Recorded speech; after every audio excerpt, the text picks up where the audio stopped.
నమస్తే, నేను ప్రశాంత్. జగిత్యాల జిల్లా పిఆర్ఎస్ అధ్యక్షుడు కల్వకుంట్ల విద్యాసాగర్ రావు గారు మనతో పాటు అయితే ఉన్నారు. సో మరి ఇప్పుడు సర్పంచ్ ఎలక్షన్లు అయితే స్టార్ట్ అయ్యాయి కాబట్టి మరి ఏ విధంగా ఉండబోతున్నాయి, ముఖ్యంగా జగిత్యాల జిల్లాలో ఇక్కడ ఉన్న గ్రామాల్లో ఏ విధంగా జరగబోతున్నాయి, విద్యాసాగర్ రావు గారు మరి ఎలా సపోర్ట్ చేయబోతున్నారు అందరికీ అనే విషయాలు అయితే తెలుసుకుందాం. నమస్తే స్వామి గారు. నమస్కారం. సో అసలు ఇప్పుడు ఈ సర్పంచ్ ఎలక్షన్లు ఏ విధంగా ఉండబోతున్నాయి? ఇప్పుడు గ్రామ సర్పంచ్లు ఎవరైతే ఉన్నారో మీ దగ్గరికి కూడా చాలా మంది వచ్చే ఉంటారు. సో ఎలాంటి సమస్యల గురించి చెప్తున్నారు, ఫర్దర్ గా ఫ్యూచర్ లో ఎలా ఉండబోతుంది? సర్పంచ్ ఎలక్షన్ అనేది స్థానిక సంస్థ ఎన్నికలు వ్యక్తి మీద ఆధారపడి ఉంటాయి.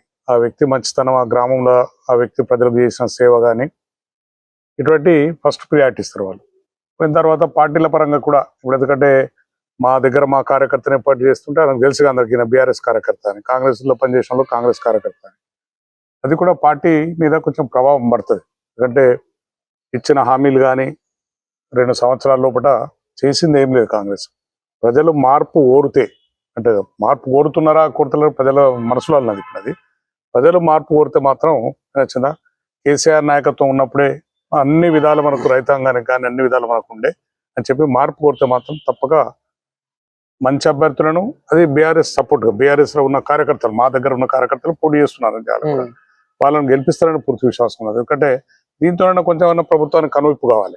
ఎందుకంటే ప్రజలు కోరుతున్నారు, ప్రజలు మళ్ళా కేసీఆర్ని జ్ఞాపకం చేసుకుంటున్నారు అనే కనువిప్పు కావాలంటే ప్రజల్లో మార్పు రావాలి. ఇప్పుడు మొన్న జూబ్లీహిల్స్ ఎన్నికలు చూసినాం. ఎడ్యుకేటెడ్స్ ఏమో పోయి బయటకు పోయి ఓటేయరు, అన్ఎడ్యుకేటెడ్స్ ఏమో పాపం వాళ్ళను ఏదో ప్రలోభ పెట్టి దొంగ ఓట్లేసి డబ్బులు పెట్టి ఏదో ఖర్చు పెట్టి వాళ్ళను ఓట్లేపించుకున్నారు. ఎడ్యుకేటెడ్స్ కోరుతున్నాను నేను. ఈ భారతదేశం గడ్డ మీద పుట్టినందుకు, ప్రపంచంలో మనం ఒక మనిషి జన్మ ఎత్తినందుకు పోయి ప్రతి ఒక్కరు ఓటు హక్కు వినియోగించుకోవాలి. మంచి ఇచ్చాడు, మంచి అయితే ఏమంటారు, మాకే మీరు పోయి మాకు ఏ లేదని మేము బాధపడతలేము, మంచి ఉంటే మంచి, లేకుంటే నోటా పెట్టండి. ఎవరు క్యాండిడేట్ బాగాలేకపోతే నోటా పెట్టి, కానీ ఇంట్లో కూర్చుండి మీరు వేయకపోవడం మాత్రం అన్యాయం. ఎడ్యుకేటెడ్ సైడ్ చదువుకున్న వాళ్ళము, ఓటు విలువ తెలిసిన వాళ్ళం కూడా వేయకపోవడం తప్పైతే. ఇక్కడ కూడా ఈ గ్రామాలలో కూడా పాపం ప్రజలు ఉత్సాహంగా ఉన్నారు, కానీ వాళ్ళ మీద కూడా బెదిరింపులు చాలా మంది మీద. ఎవరో గెలవగానే మా పార్టీ వాళ్ళు గెలిస్తే కూడా తీసుకుపోయి తెలమని కాంగ్రెస్ వాళ్ళు కండవగప్పుడు, ఎందుకంటే అధికారం వాళ్ళ చేతున్నది కదా, అది చెప్పి అటువంటివి చేస్తున్నారు. అటువంటి చేసి ఇప్పుడు యామాపుల్లో ఇష్యూ జరిగింది. ప్రతి దానికి కూడా పెద్ద ఎత్తున ఇక్కడ ఉన్న అధికార పార్టీ ఏదైతున్నదో వారి ఇన్ఛార్జ్ వాళ్ళు ఉన్నారో వాళ్ళ మనుషులు వాళ్ళ ఇష్టం. ఎందుకంటే వాళ్ళంతా వాళ్ళ చేతులు ఇప్పుడు ఎంఆర్ఓస్ కానీ ఎండిఓలు కానీ పోతే పోలీసు అధికారులను కూడా వాళ్ళని వాడుకొని వాళ్ళని బెదిరించి భయభ్రాంతులను చేసి ఆ విధంగా చేస్తున్నారు. ప్రజలలో ఉన్నది ఆ కార్యకర్తలు కూడా నిక్కచ్చంగా ఒక్క కూడా కార్యకర్త ఇటు జారిపోకుండా ప్రతి ఒక్కరు కూడా పాపం పనిచేస్తున్నారు. న్యాయం గెలవాలి, ధర్మం గెలవాలి. కేసీఆర్ మళ్ళీ మనం సీఎంగా తీసుకురావాలంటే ఈ గ్రామాల నుంచే స్టార్ట్ కావాలి.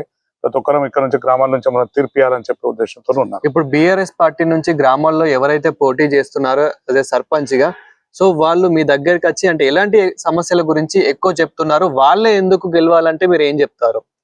వాళ్ళు గెలవాలంటే ఇక్కడ నా కొరట్ల నియోజకవర్గంలో కానీ జగిత్యాల జిల్లాలో కానీ మొదటి నుంచి కూడా ఒక 10 ఏళ్ల పరిపాలన, కేసీఆర్ పాలన న్యాయం ధర్మంగా చేసినా కానీ ఎక్కడ కూడా అన్యాయం జరగలేదు. ఎక్కడ కూడా మా వాళ్ళు పోలీస్ స్టేషన్లో పైరవ్ చేసుకుంటానో లేకుంటే ఎక్కడెక్కడో చిన్న చిన్న తప్పులు చేసుకుంటూ తిరగలేదు. న్యాయమైన మంత్రులు ఉన్నారు కనుక న్యాయమైన మనుషులమే మేము గెలిస్తే బాగుంటుందని ఒకటి చెప్పుకుంటారు. నా దగ్గరకు వచ్చి ఏం చెప్తున్నారు అంటే, సార్ గెలుస్తాం సార్ మేము ఎట్లా అంటున్నారు, ఎక్కడైనా అవసరం పడితే మీరు ఒక ఫోన్ చేయండి సార్ అని చెప్తున్నారు. మేము ఇన్వాల్వ్ తక్కువ అవుతున్నాం, ఎందుకంటే ప్రజలు వాళ్ళ మీద నిడిచిపెట్టాలని చెప్పి కార్యకర్తలు చెప్తున్నాం. ఎక్కడైనా అవసరం పడితే వాళ్ళు వచ్చి ఒక ఇద్దరితో మాట్లాడండి సార్ అంటే మాట్లాడి వాళ్ళని కన్విన్స్ చేస్తున్నాం.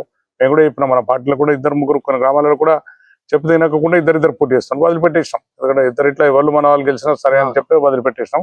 అట్లా కూడా కొన్ని గ్రామాలు జరిగింది. అటువంటి గ్రామాలలో సమస్యలు ఏమున్నది ప్రతి ఒక్కరు తెలుసు. గ్రామాలన్నీ ఇప్పుడు మురికివాడ లెక్క అయిపోయినాయి. ఏ గ్రామంలో కూడా ఇలా క్లీన్ చేస్తూ లేరు, వాళ్ళకి సాలరీస్ లేవు, గ్రామంలో చేసే పనులకు వాళ్ళకి సాలరీస్ లేవు, ఏం గ్రామ పంచాయతీలకు ఫండ్స్ లేవు, లేక ఎక్కడ చెత్త అక్కడనే కూర్చున్నది కనుక ప్రతి ఒక్కరు బాధపడుతున్నారు, దోమలతో బాధపడుతున్నారు. గ్రామాల్లో ఉండలేని పరిస్థితి వచ్చిందని చెప్పి కూడా చాలా మంది బాధపడుతున్నారు. కనుక వాళ్ళు వచ్చిన కార్యకర్తలు ఇప్పుడు అదే మీరు ఫోకస్ చేయండి, మీరు గెలిపేయండి. 2 సంవత్సరాల తర్వాత మన ప్రభుత్వం వచ్చినాక గ్రామాలు ఇదివరకు అయితే పల్లె గుర్తి కానీ ఇటువంటి అన్ని గ్రామాల్లో మనకి ఇదివైతే కేసీఆర్ ఏవైతే పెట్టిండో అవన్నీ కూడా చేస్తామని చెప్పి మీరు ప్రచారం చేయాలని మేము చెప్తాం. ఇంకొకటి ఏంటంటే చాలా మందికి ఆ ప్రభుత్వంలో ఏదైతే ఉందో ఇప్పుడు పార్టీ ఏదైతే ఉందో ఆ పార్టీకే వేయాలని చెప్పేసి కొందరు అనుకుంటూ ఉంటారు. ఎందుకు అంటే ఇప్పుడు అధికారంలో లేని పార్టీకి వేస్తే ఫండ్స్ తెస్తారో తేరో అనే ఒక భయంతో ఉంటారు. సో మరి ఆ భయం ఉండొచ్చు అంటారా ఇప్పుడు ఇక్కడ ఉన్న ప్రజల్లో? అటువంటిది ఏం లేదు ఇప్పుడు, ఎందుకంటే 2 సంవత్సరాల నుంచి ప్రభుత్వం వచ్చింది, ఒక గ్రామానికి 10 రూపాయల బిల్లు ఇయ్యలే. ఇప్పుడు 2 సంవత్సరాలు సర్పంచ్ ఎన్నికలు లేవు. ఏ గ్రామాభివృద్ధి కోసం కూడా ఎవరు కూడా ఇదివరకు ఇప్పుడు గవర్నమెంట్ ఉన్నది కనుక ఇక్కడ ఉన్న నాయకులు గాను 10 రూపాయలు తీసుకొచ్చి పెట్టింది లేదు. నేను తెచ్చిన ఈజీఎస్ వర్క్స్ ఏదో సెంట్రల్ గవర్నమెంట్ స్కీమ్, అది ఆ రోడ్లు కానీ తప్పితే మొత్తం కొత్తగా ఏం ఫండ్ తెచ్చింది లేదు. వాళ్ళు చెప్పుకుంటే తిరుగుడు, ప్రజలను మోసం చేసుడే కానీ తప్పితే వాళ్ళు చేసే అభివృద్ధి ఏముండదని చెప్పి ప్రజలకు తెలుసు. కానీ కొంతమంది భయభ్రాంతులు అవుతున్నారు, లేకపోతే ఏమవుతుందో పోలీసులకు పట్టిస్తారో రేపు మాకు ఏమైనా అడ్డంకులు పెడతారో అని చెప్పి భయపడుతున్నారు. కానీ తప్పితే ప్రజల మనసులో ప్రజల గుండె నిండా కూడా కేసీఆర్ నాయకత్వం ఉండాలన్నది తప్పగా వాళ్ళు మెల్లమెల్లగా అనగానే అసెంబ్లీ ఎన్నికల వరకు బయటకు వస్తారు. బయటకు వచ్చి కూడా మళ్ళీ కేసీఆర్ ముఖ్యమంత్రి చేసే వరకు వదిలిపెట్టారని చెప్పి పూర్తి విశ్వాసం నాకు ఉన్నది.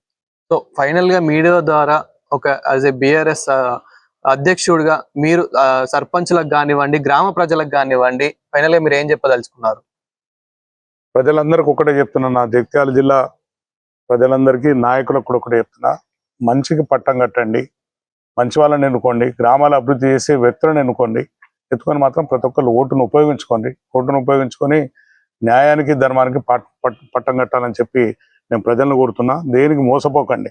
ఇస్తారు, ఇవాళ ఇస్తారు, ఒక 1000-2000 రూపాయలు పెట్టి మనకి ఇవాళ దావతులు ఇస్తారు, అన్ని ఇస్తారు. కానీ ఆ 2000-2000తోనే 5 సంవత్సరాలు మోసపోకుండా మీరు అందరు కూడా మంచి వ్యక్తి, మన గ్రామంలో ఎవరైతే మన ఎమ్మడి ఉంటాడో, మన గ్రామంలో ఏం పని చేస్తున్నది ఒకటి ఆలోచించండి. గత 10 సంవత్సరాల్లో కూడా బీఆర్ఎస్ ప్రభుత్వం కేసీఆర్ నాయకత్వంలో గ్రామాలు ఏ విధంగా అభివృద్ధి చెందినాయని చెప్పి ఒక్క నిమిషం గుండె మీద చేసుకొని న్యాయం అయితేనే ఓటేయమని చెప్పి నేను ప్రజలను కోరుతున్నాను. Thank you. నమస్కారం.